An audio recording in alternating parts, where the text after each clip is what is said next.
Okay, here he is. Are you in the office? You there? Yeah, I can see you Yes, now. I am. Yeah. Yeah. Okay, Morning, Andrew. morning. How are you? Okay. Yeah. Yeah. I'm not sure I'm enjoying this current climate, but we're making some headway. Okay, so It's feeling you we're you you're still in the office, are you? You're not working from home? No, I've been in and out, so we've got very few people operating at the moment, but we're just about to get started again properly next week, which is really good news. We've obviously put a lot of measures in place to make sure people are safe, which I think is the fundamental, part of this of opening up again properly.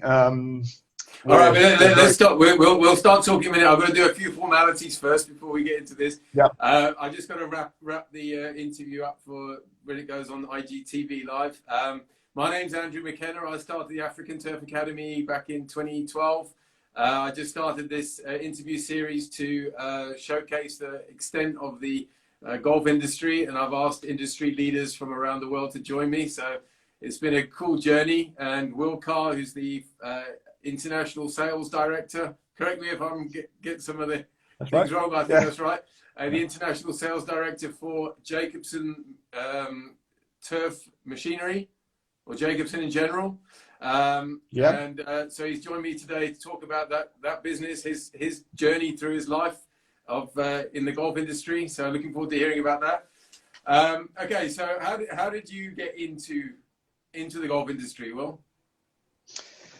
So I guess it's a long way back. I started my career. I trained in agriculture, originally as an agricultural engineer, and then into a science degree in agriculture. And obviously a few connections there between farming and the land. But my career into the turf industry was really born off the back of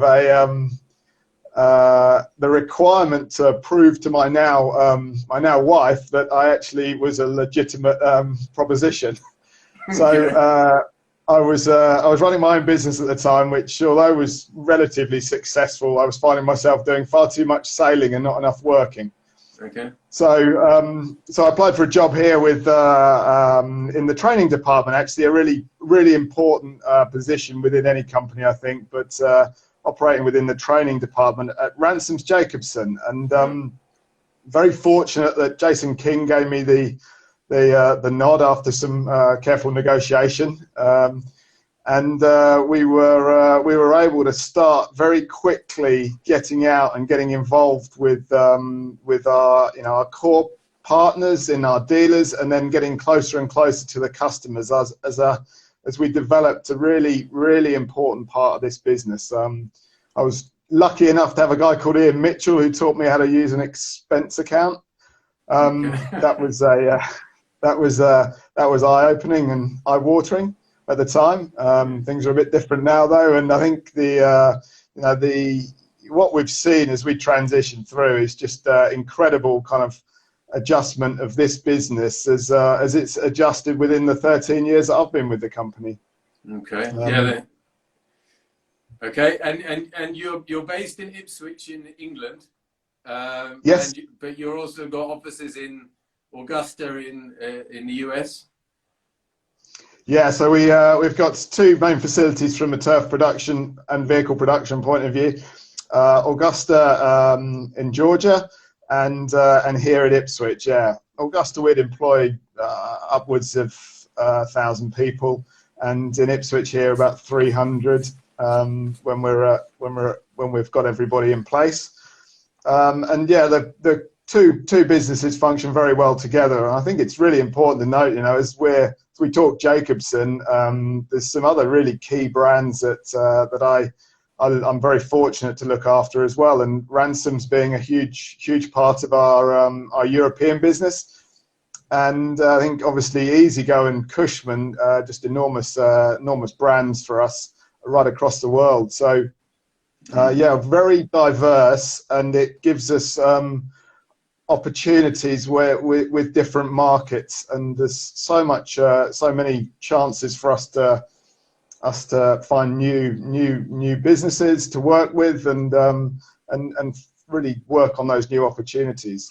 Okay, before we get into the main part of our conversation, I just want to ask you some simple questions. Yeah. Chicken or beef? Beef. Okay, Rare. Augusta or St Andrews? That's tough. I'm going to say St Andrews. Okay, good. And rugby or football? I'm very strange. I'm mixed. I'm right in the middle of those two. My son plays both. I'm forcing him into both. I believe that. Yeah, I'm an Ipswich Town fan at heart. I'm hoping you're not Norwich, Andrew, as well. Well, my parents live in Norwich, so I have to be a little bit. Yeah. One day you guys will have to build a trophy cabinet up there. Yeah. No, I'm Not for a only while. a token supporter, just to give them a bit of moral support. Okay. Okay, good. Okay. So from Ipswich, you basically look after everywhere in the world outside of US, Canada, Mexico. Yeah, so everywhere outside of, well, we look after Mexico as well, but everywhere outside North America and Canada, yeah. We cover for sales of vehicles, turf machinery, and yeah, also a number of other products from an Ipswich point of view. We also look after snowmobiles now with the Arctic Cat brand, which is really kind of another string to our bow, and that has huge demand in the Scandinavian regions. Mm-hmm. And just for the guys who are watching or watch afterwards, to get their heads around how an operation like that would work, it took me a while to understand it. But so you have your headquarters in Ipswich, and then how does the brand get out there? How does the machines get out there? What's the structure like around the world? Yeah, so we've got two. Obviously, if we just think turf to start with, we've got two production facilities for turf, creating different machinery.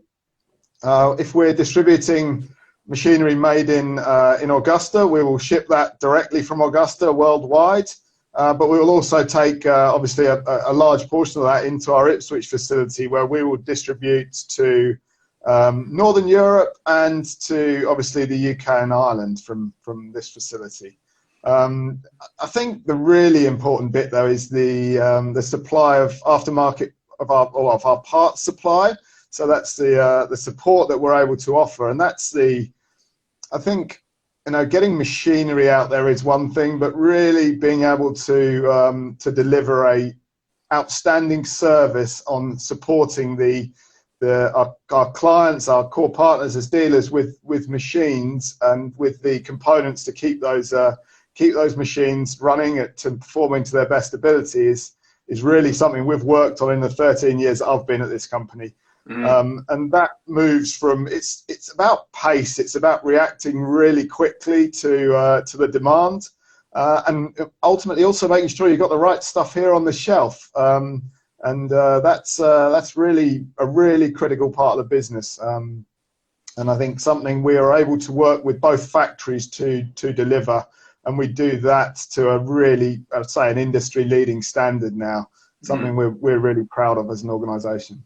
Okay, and then there's the middleman, isn't there? There's the distributors in the various countries that you deal with. Is that right? Absolutely.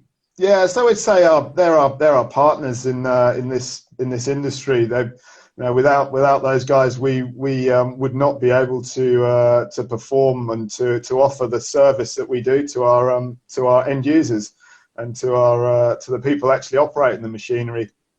I think those, you know, I think we come back to it. People every time seems to be such a fundamental part of this industry. I think it's strong in every industry, but I think really for from our point of view, and with what is a tight industry in the golf industry, that, you know, we need these people to interact on daily basis, and those core partners, our distributors, our dealers across the world, make that happen. They are the guys on the ground there making the difference, and I firmly believe that. And I think a lot of the initiatives that we're trying to develop now and have been even before the current crisis is now ultimately born off the back of that passion to give those guys the right tools, which ultimately delivers the right impression to our client, to our end users. Yeah.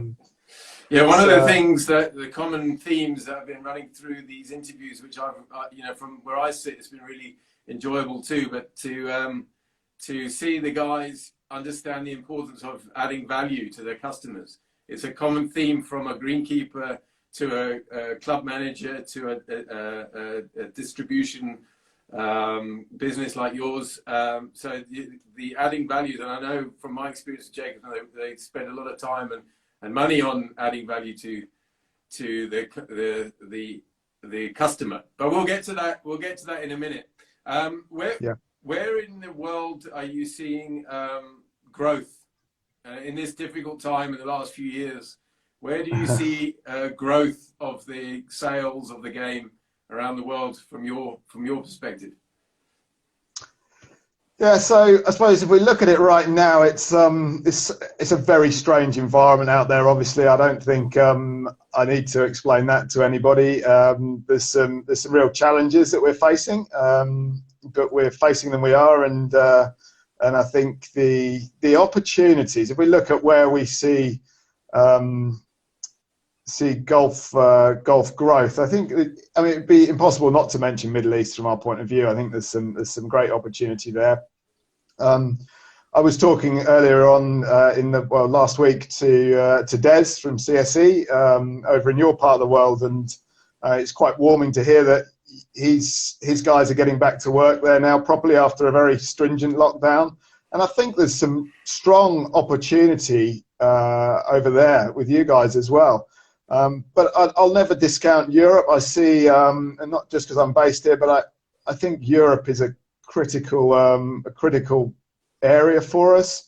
Northern Europe into Spain as well, down the south. I think it's also about the development of the guys operating on these golf courses, the course managers, the greenkeepers, the people coming up through the ranks, and I really see that as the European market being critical to that, and I see there's some opportunity, really strong opportunity in England, in Europe as well. That I'll always we'll always work towards trying to get our brands recognised for the strength that they are at. So that's and also we have to work. And Asia, Japan, China. Yeah, Asia's I'd say Asia. I think Australia as well. There is some good opportunity there for us. China was a interesting area to take on for me as well, and that was relatively recent. But I suppose I'm relatively green to that part of the world. Fortunately, we've got some very good people over there, but we see some good opportunity there. And future growth as well. But I think China's kind of disappeared from where we thought it would be. But yeah, Vietnam I think is a strong opportunity. There seems to be a lot of development there now. And it's for us, it's making sure we have the right people in the right place, and critically those right dealer partners to make this happen and be able to provide the right equipment out across the world. And then there's Saudi Arabia, which is also coming to the party now, isn't it? Yes, there's a lot of development there going on with some huge talk about big creation of cities and some great investment going in. And I think importantly for us there as well, when we talk Jacobsen from a golf point of view, we also see some huge opportunity there. With the other brands, Ransoms, for instance, is a massive municipal brand for us, and again something that we can see opportunity there for. And again, of course, the vehicle side of our business has grown. The international business has grown so significantly in the past few years, and again, I think that's got a long way to go as we are leaders in that electrical vehicle market. Yeah, so maybe you can tell the guys, Jacobsen's as part of a massive organisation, Textron, and inside Textron you've got EasyGo, Jacobsen, Arctic Cat, you can elaborate. How does that all work together? How involved are you in all those brands?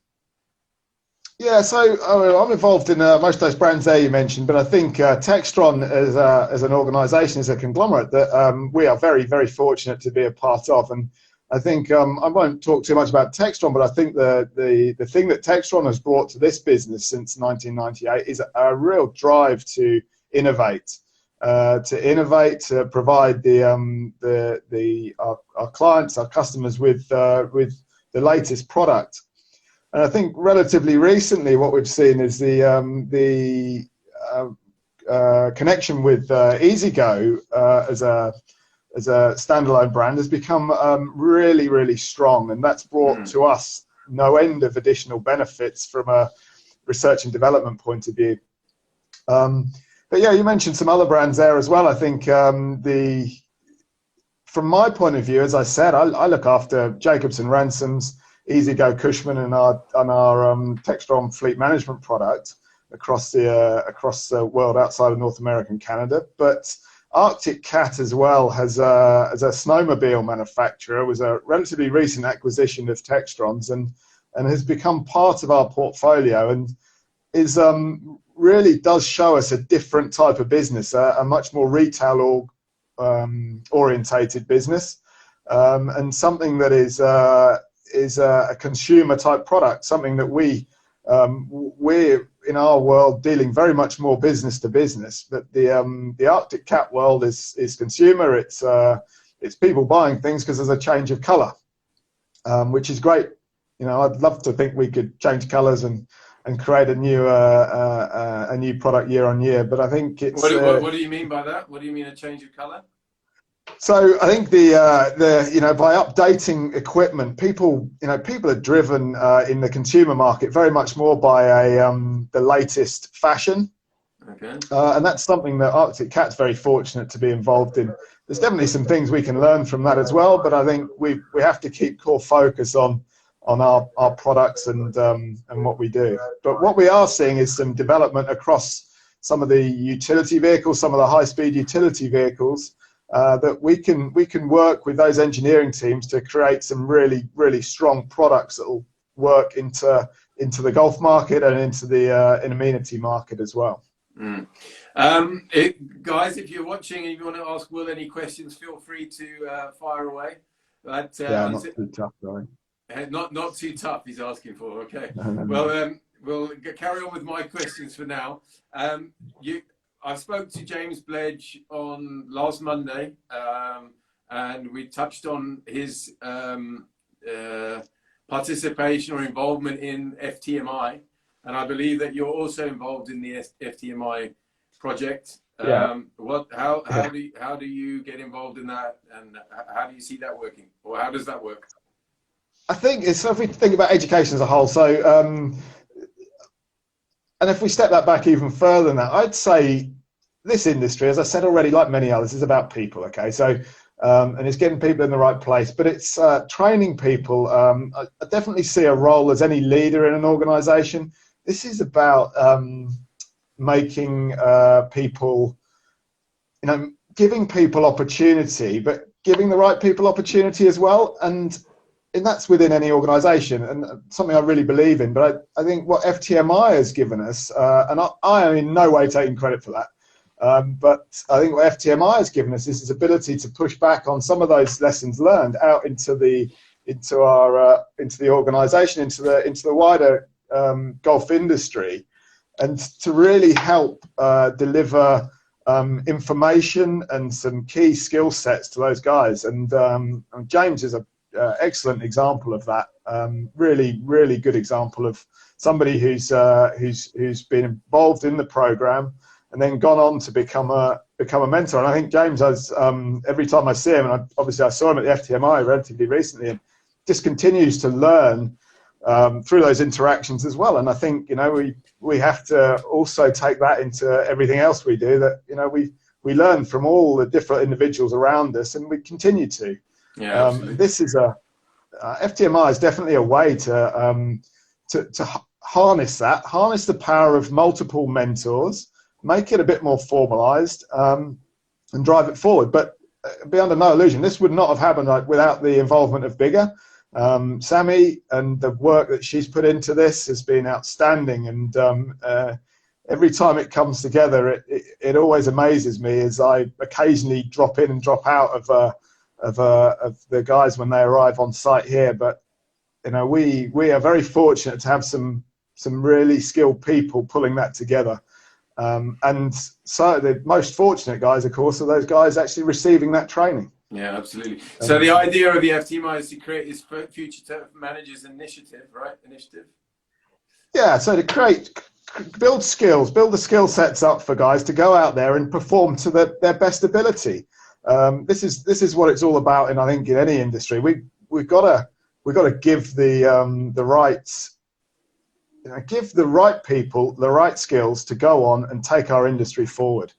So you're trying to create the next generation of leaders, right? Leaders in their clubs, leaders in their teams. Yeah. What are you? Critical. You've now found yourself. This is now a separate question, so I'm chucking a question at you. You've found yourself in a leadership position now. What do you see the difference from what you were doing? I don't know how long ago it was when you took on the role, but what do you see the difference in that position being, and what do you think is the necessary traits of being a good leader? So I'll always revert back to the individuals you can get around you, but it's critical to understand that all individuals respond to different I suppose it's they've got different drivers. Everybody's got a different driver, and what you want to do, Andrew, is different to what I want to do. And if you don't recognise that, if you try and paint one brush over everybody, you will not. I don't believe you'll get the most out of those individuals. Getting the best out of people is about giving them what they need, and by giving them what they need, you get given what you need. And I really believe that we have to adjust for different people and be prepared to do that. And that's it can be simple stuff, but it can be some really detailed stuff as well. We've got to respond to people's needs, and in that way they respond to ours. And also to drive people. FTMI is about getting people prepared for the future, and we've always got to be trying to prepare these people for the future. And that can be by giving more rope occasionally, or pulling that in, and it's just making those calls at the right time, and accepting that many mistakes will be made on the way. Yeah, many. Absolutely. Well, at African Turf Academy, our goal is to create the next generation of golf course superintendents around the world. So it's great that these guys get the opportunity to listen to guys like you who can, guide them in the direction of how they should follow their career path. But okay, so now let's go on to another big event that you were involved in last year, 2 years ago, the Ryder Cup. How did you? Jacobsen was the machinery supplier for the Ryder Cup. How were you involved personally in the event, or leading up to the event? Yeah, so we got all the people together. We were building the machinery here, and I remember the excellent build up to it. It was, but that went on for a long time before the event. The amount of work, and it's obviously not just us providing equipment in there. The other providers, everybody else involved in an event like that is working on this stuff well in advance of the year. But there was a real buzz about this place, and I think we started to feel that kind of a year out, and the whole factory here started to really gain a kind of buzz about it, talking about the Ryder Cup and talking about what we were going to deliver. And there was frantic times. There was times when we thought, crumbs, we really got to pull something out of a hat here. And but I think the commitment of individuals, people, getting the right kind of drivers out of people, getting people to perform, but also that individual commitment by guys wanting to showcase their company, their manufacturing plant, their products out there in that type of environment was great to see. And then as we got closer to the event, it was great fun. We had the Ryder Cup here, I don't know if it was the actual one. We never really got to the bottom of that, but we were able to do some really good selfies with that. We occasionally broke a few rules with it. We tried not to, but there was again that kind of highlighted to it, and it brought it all really real when we started seeing that actual trophy, and all the guys from the factory coming over, getting their photo with it. Really built to that element of pride, that kind of passion around being at the center of attention for this. And the event itself just was an absolute dream.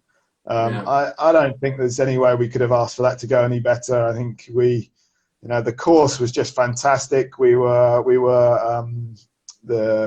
The coverage was great, but the work from our factory side had kind of finished at that stage. But then the actual working, all this strategy had built up to then having that machinery out there on that course, being supported and being used by some just outstanding individuals who really put some effort in.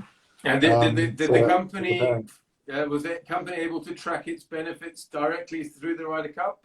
Did it see is that you sound like my boss now, Andrew. That's it's something that we can do. We have seen some key successes off the back of that. It's a hard one to qualify sometimes, and but you can just say no. You can just say no if you want. Not easily, but we have seen great interest from it, especially in certain products, and I think it's something I was so proud to be part of. But just able to see our products in that environment was just great. And you're going to do it again in Rome? I don't know. Is it? I don't think so at this stage. I think we would dearly love to, and we have looked, and we are. I don't know about on the same scale, but we are very, very interested, obviously. And it was such a great event from us from a marketing point of view that we would love to be part of that again. I did get some advice the other day that I should never ask a question that I don't know the answer to. So maybe I should stick to that. Stick to that advice.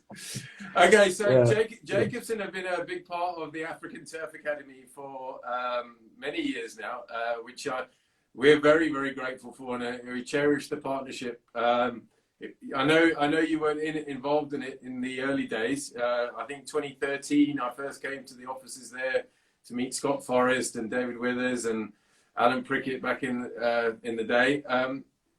Is that something that you're proud of being a part of? Why are you involved in it? And it really that African Turf Academy really fits with our interest in education as a whole in our sector, and I think to give something back to an industry that gives a lot to us is really important. And I think with what you've developed there is something that stands alone as being quite exceptional in terms of assisting people within the golfing industry, but within the different facets of the business as well. And I think it's something that we hold very dear as being part of that. And it's something that again just drives people to perform at their best, and that's really what this is about at every level. We want to allow people to perform at the very best level they can, and by giving them the ability to do that, the resources, the mentors, the people, training them, that's how we do it, and that's how it should be done. The African Turf Academy probably wouldn't have survived the years without the support of the RNA and of Jacobsen and Rainbird, and so we're very grateful for it, and hopefully the students who graduate give back to the company who supported them through their choices further in their careers. So that's what we're looking to give back to you guys.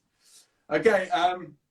What advice would you give some young guys entering the industry these days? It's a great industry. So a lot of people don't understand the vastness of it, which is the motivation of these interviews. But what advice would you give some of the young guys starting out? I think I think I'd sort of step back and say just what the golf industry is. So if you look at the scale of it, the kind of global reach of golf, I don't think there's any other sport that kind of matches that. I don't think there's any sport that's as big on all the different continents as golf. And I don't think there's a sport that's participated in for so long a period of your life. And it's something that, we can play at many different ages. And I think for that, what you've got is this huge opportunity, not only with the chance to move around within the world, but also to interact with many, many different people within the business, age groups, different, the strength of some of the people who play golf, some of their backgrounds vary so greatly as well that the interactions you get are just second to none. I don't think there's another sport where you would get that. I don't think there's another sport where you would get that opportunity at whatever level you were performing at within a club. I think you've got exposure to some, huge, some big players within market sectors well away from golf, but they're level because of the golf. And you as if you're working within the greenkeeping industry, you really are exposed to those individuals. You're providing them a really somewhere to go and play their sport, but ultimately you're also a custodian of the land if you're involved in the greenkeeping sector. And I started my career in agriculture. I ran an organic farm in Sleepy, Suffolk, for good 3 years of my life, and I saw myself as that was a really kind of critical part of what I did. Was we're creating something that in many years to come we're giving back. But it's the same with golf as well. You're part of a I'd say, I don't like the word environmental, but it is an environmental movement. We got to drive towards that as well. And we see that as a business as well, that environmental concerns are such an important part of what should drive our business.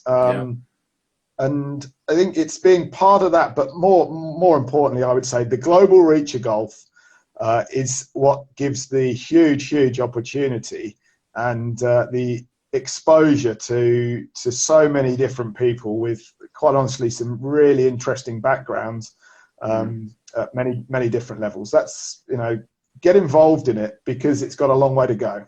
Yeah, you can take your passion and fit it into various sectors in the business world, whether it be sales, whether it be agriculture and machinery, and there's so many different aspects to it. So that's why I love the golf industry, and it's been great fun for me speaking to the different people in the golf industry. What sort of innovative things are Jacobsen looking at these days? Are they looking at GPS-driven machines or electric? I mean, we'll be looking at everything. I can't give too much away, obviously, on that. But the future here is about. So if we step back before this kind of place we are at the moment, but it's about producing the right equipment for our end users to go forward and prepare the courses in the way that it's expected, and that standard is increasing and increasing. The guys that are using this equipment know the standard that they have to deliver is. Every time you see Augusta on the TV, everybody feels they've got to try and get towards that. And what we need to do is provide people the right means to do that, but with the right economies of scale as well, the right economic solution. And I think Jacobsen, and together with our key kind of drivers that Textron pushes forward, it's about developing that the product that's going to meet legislative requirements, but most importantly meet those customers' needs. But the two have to work together. We have to deliver what the rules against the rules and regulations, but also to meet those key requirements of our customers. Yeah, it goes back to what we were talking about with Steve Isaac from the RNA on Thursday about sustainability. Sustainable environmentally, sustainable financially, using your local resources and things like that. So yeah, that fits into that, right? really does, yeah. And I think the kind of marketplace we're in now, and with the world situation at the moment, actually sustainability, I think it's going to become a stronger and stronger topic.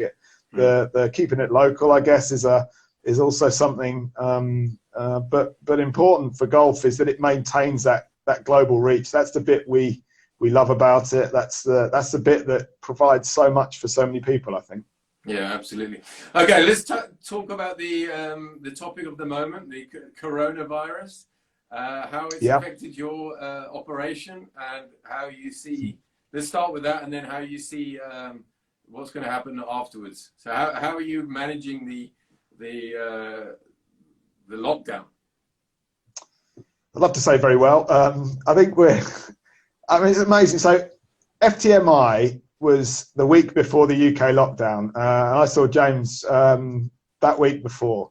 I think if it had been a week later, we would have not been able to go ahead with it. I think we were so fortunate that we could get that to go ahead. And that created, at the time we were implementing some very early kind of social distancing rules, some anti-sanitizer, various different ideas and keeping people at distance. We've gone so far since then, and that feels now like nearly a year ago it feels like, but it really wasn't. It was just over a month ago, and it's amazing. I think, yeah, where we've got to now, I'd love to say that we're planned really well for this. We've modeled loads of different scenarios. We've had to implement some things that we didn't want to implement. We've had to utilize some of the benefits that are around to kind of keep the business as healthy as possible. But now I definitely see that we're still on a track to implement a change that we were already going through. We've had a new leader, specifically over the turf business, a guy called Simon Ranger, and Simon's brought with him a wealth of experience from the operations side of the business, but this great vision of where he sees it, and we're sticking to that because that's what we looked at when we started here.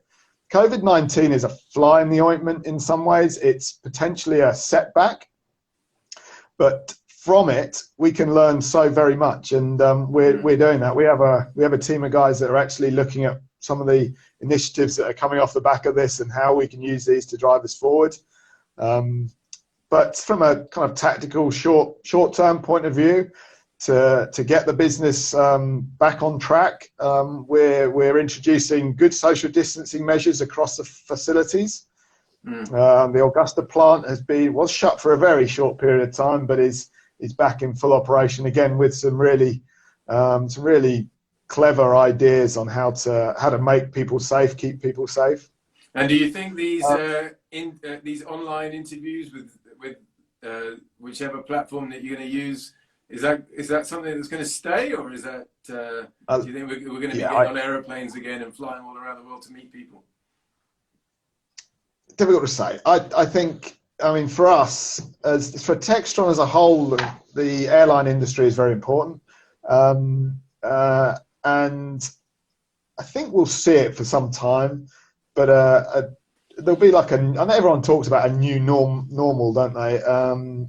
I think we will see a real change, but I don't know if it'll last that long. I think once we get through, once the medical experts can do their stuff and sort this, which I'm sure they will, then we will be back to what we were all used to.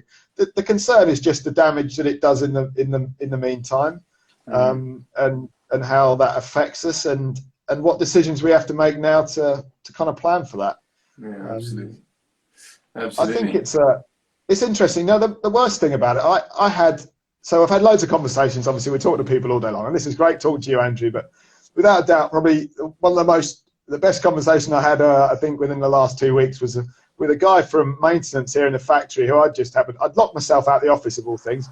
So I had to call up a guy, say, come and let me in anyway. And it was one of the most basic conversations. We were just talking about, I don't know, I'm not going to swear on here, but we were talking about nothing really of any relevance. It would turn out to be his daughter's wedding that had got cancelled. We were chatting away about that.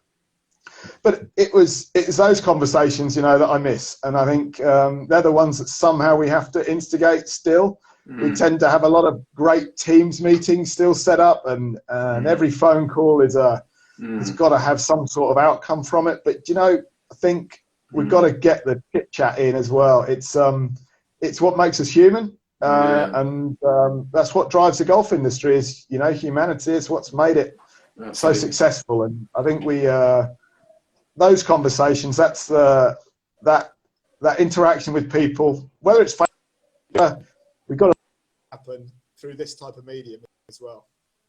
Absolutely. Sorry, I've just had an incoming call. Are you still there? Yeah, I'm here. Yeah. Okay, but that's about it for me. Will, do you give out your contact details if anyone wants to get hold of you, or would you rather? Sorry, just hang on a minute, Andrew. There. Okay. Just lost you.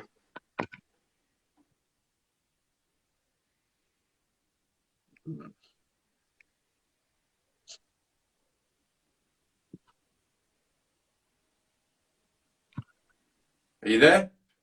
Yeah, I am here. I've just lost some sound though, which is a bit frustrating. Okay, no, we can hear you. You can hear me though, yeah? Yeah. James Bledge asked me when he sees his mum pop up on the screen to say hello to his mum Jennifer. So hello, Jennifer Bledge. Thanks for joining us every day. Sorry, I'm not picking you up there, I'm afraid. Okay. Well, maybe she is. Okay, we're seeing. Hello? Yeah, I'm sorry. I had technical issues. Someone put a phone call in, and it's not my audio off. Okay. So are you speaking on the phone now? I'm now. I had to pick up the receiver. Yeah. Okay. All right. We'll wrap it up there. Well, thanks for your time. Yeah. We'll leave it there. It's going a bit chaotic now. Thanks for your time, and I'll hopefully catch up with you soon if I can ever get back to England. I think I've got it back now. I think we're back on, Andrew. Yeah. You have got it back. Yeah. Yeah. No, I really appreciate this time. It's good, and I'm loving what you're doing here, and you guys over there are doing a really good job with the Turf Academy as well. And that we got to keep this going. And this is this really amazing industry. We all got to work harder and harder than ever, but it's we will be really. You know, we'll come out of this stronger, I think, out of this current situation, and we'll have some really new skills like Instagram. Yeah, absolutely. Well, I've got one of your other colleagues coming on next Wednesday. David Withers has agreed to come on, so I'm going to come bring him in and talk about his career. So you know him.